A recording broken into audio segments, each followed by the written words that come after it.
Shalom sahabat seiman dalam Kristus Yesus. Refleksi firman Tuhan pada hari ini kita akan renungkan dalam Injil Lukas 16 ayat yang ke-19 sampai 31. Dengan orang kaya dan Lazarus yang miskin. Yuk, mari kita ikutin video ini, tonton terus dan sampai selesai, kiranya menjadi berkat dan berguna bagi kita semua. Shalom. Perumpamaan ini membuka tirai atas dua realita yang hidup berdampingan namun saling mengabaikan, kemewahan yang membutakan, dan penderitaan yang diabaikan.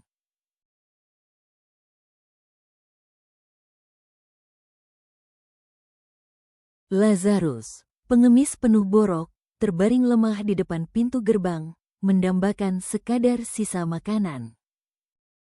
Dua cara hidup.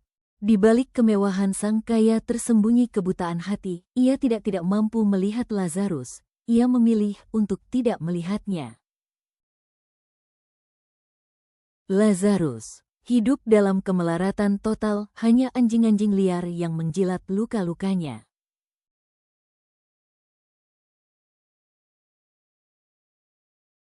Peristiwa kematian. Kematian tidak mengenal status sosial, harta, atau kemuliaan duniawi. Keduanya mati, namun nasib kekal mereka sungguh berbeda. Lazarus mati, dibawa oleh para malaikat ke pangkuan Abraham, tempat penghiburan dan kemuliaan kekal.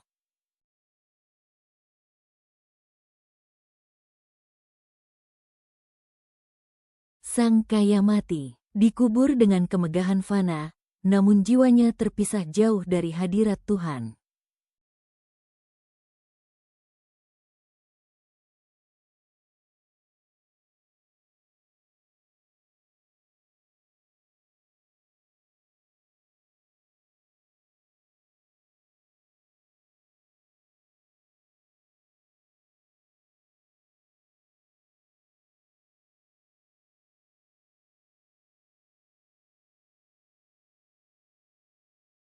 Kebenaran terungkap. Kematian membuka tabir siapa yang benar-benar kaya di hadapan Tuhan. Realitas kekekalan, penderitaan dan penghiburan.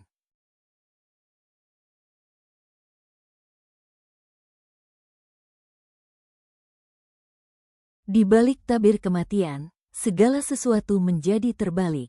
Yang pertama menjadi yang terakhir, dan yang diabaikan dunia mendapatkan penghiburan abadi.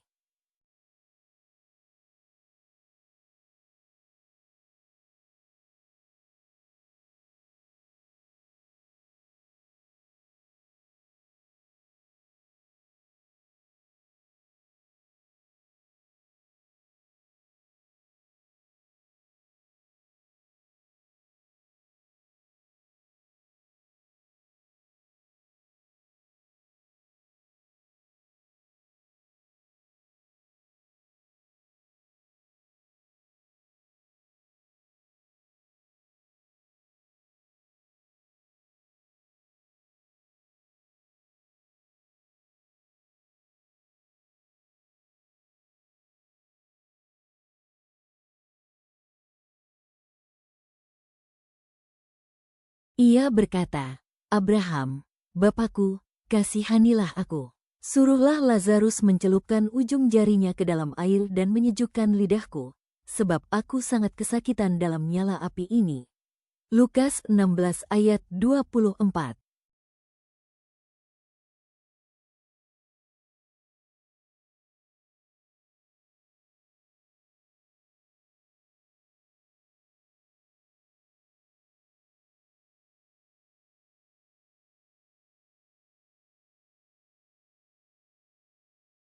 Jurang yang tak terseberangi. Ada batas kekal yang telah ditetapkan.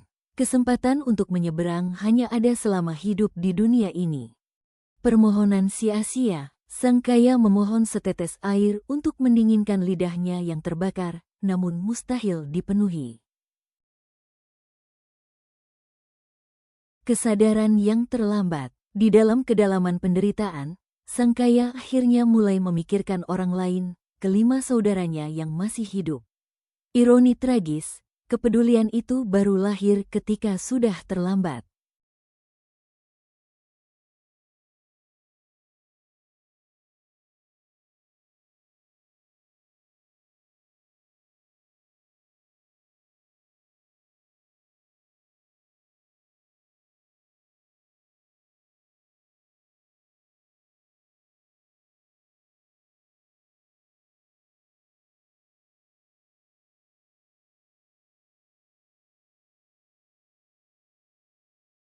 Kesimpulan, kesaksian Musa dan para nabi. Abraham menegaskan bahwa firman Tuhan yang tertulis sudah lebih dari cukup untuk menuntun manusia kepada pertobatan dan keselamatan.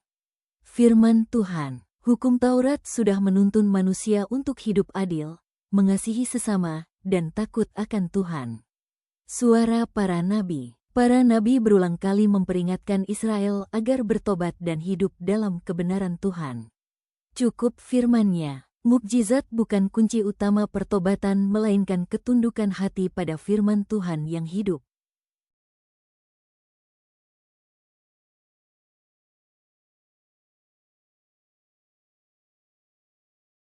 Refleksi akhir, siapakah Lazarus di sekitar kita? Peka dan peduli. Tuhan memanggil kita untuk membuka mata dan hati melihat penderitaan yang ada di sekitar kita. Kekayaan adalah amanah. Apa yang kita miliki bukan tanda perkenanan jika kita menggunakannya hanya untuk diri sendiri. Dengarkan firman sekarang. Apakah kita mendengar firman Tuhan hari ini, atau menunggu bukti yang tidak akan pernah datang? Penutup, panggilan untuk bertobat. Hidup ini singkat, kematian adalah kepastian. Keputusan ada di tangan kita hari ini. Bertobatlah, dengarkan firman, jadilah saksi.